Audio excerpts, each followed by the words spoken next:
नमस्कार दोस्तों, एक बार फिर हमारे YouTube चैनल में आप लोगों का हार्दिक स्वागत है। लेटेस्ट अपडेट निकल कर आएगी। लाखों केंद्रीय कर्मचारियों पेंशन भोगियों के लिए आ गई है बड़ी खुशखबरी। 8वें वेतन आयोग के गठन को सरकार की मंजूरी मिलते ही कर्मचारियों का वेतन बढ़ने का रास्ता हो गया है साफ। केंद्रीय कर्मचारियों की बेसिक सैलरी 18,000 रुपये से बढ़कर 51,000 रुपये के पार। पेंशन में 16,740 रुपये का इजाफा। तो दोस्तों हम आपको सब डिटेल में बताएंगे कि केंद्र सरकार ने जो केंद्रीय कर्मचारियों को बड़ा तोहफा दिया है उसका लाभ कर्मचारी को कब से मिलना शुरू होगा और कर्मचारी की सैलरी में कितना इजाफा होगा। अगर आप हमारे चैनल पर फर्स्ट टाइम विजिट कर रहे हैं तो चैनल को लाइक कर दीजिए, सब्सक्राइब कर दीजिए, साथ ही साथ बेल आइकन को भी बजा दीजिए ताकि गवर्नमेंट या पेंशन से संबंधित जितने भी न्यूज आती हैं उनकी नोटिफिकेशन आप लोगों के पास तुरंत पहुँच के। तो करते वीडियो को स्टार्ट बिना किसी देरी के।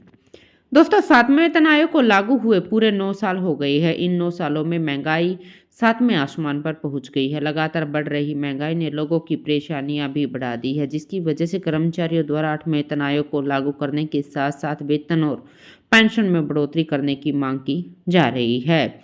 बढ़ती मांग की वजह से केंद्र सरकार ने हाल ही में 8वें वेतन आयोग के गठन को मंजूरी दे दी है। 8वें वेतन आयोग के लागू होने की कर्मचारी के वेतन में रॉकेट की रफ्तार से भी तेजी देखने को मिलेगी।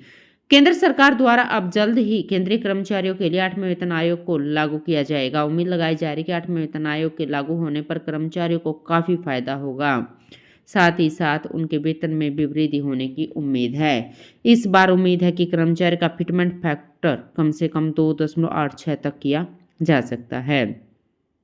दोस्तों अगर फिटमेंट फैक्टर कर्मचारियों की मांग के अनुसार लागू हुआ तो फिर उनका न्यूनतम वेतन 18,000 रुपये से बढ़कर 51,480 रुपये हो जाएगा और पेंशन को भी इसी तरह से बढ़ाया जाएगा, जिसकी वजह से उनकी मिनिमम पेंशन में बढ़ोतरी होगी, जिसकी वजह से पेंशनर्स की पेंशन भी 9,000 रुपये से बढ़कर 25,740 रुपये हो जाएगी। दोस्तों 7वें वेतन आयोग जब लागू हुआ था तो कर्मचारी की न्यूनतम सैलरी में अच्छी खासी बढ़ोतरी देखने को मिली थी। कर्मचारियों की सैलरी को फिटमेंट फैक्टर के हिसाब से बढ़ाया गया था, जिसे 2.57 गुना रखा गया था, जिसकी वजह से कर्मचारियों की बेसिक सैलरी 7,000 रुपये से बढ़कर 18,000 रुपये कर दी गई थी।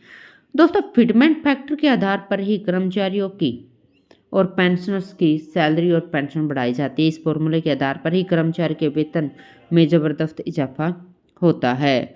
दोस्तों चौथे वेतन आयोग के तहत कर्मचारी के वेतन में 27.6, 5वें वेतन आयोग में 31% का इजाफा देखने को मिला था, जिसकी वजह से केंद्रीय कर्मचारियों के न्यूनतम वेतन को भी 2,540 रुपये तक बढ़ाया गया था और चौथे वेतन आयोग में न्यूनतम वेतन को 750 रुपये बढ़ाया गया था और 5वें में 2,550 रुपये बढ़ाया गया था और छठे में फिटमेंट फैक्टर 1.86 गुना के हिसाब से रखा गया था, जिसकी वजह से कर्मचारी की सैलरी में जबरदस्त इजाफा हुआ था और कर्मचारी की बेसिक सैलरी को बढ़ाकर 7,000 रुपये कर दिया गया था, जिसके बाद 2014 में 7वें वेतन आयोग का गठन किया गया, जिसके तहत फिटमेंट फैक्टर को 2.57 रखा गया और वेतन में वृद्धि 14.29% की हुई थी।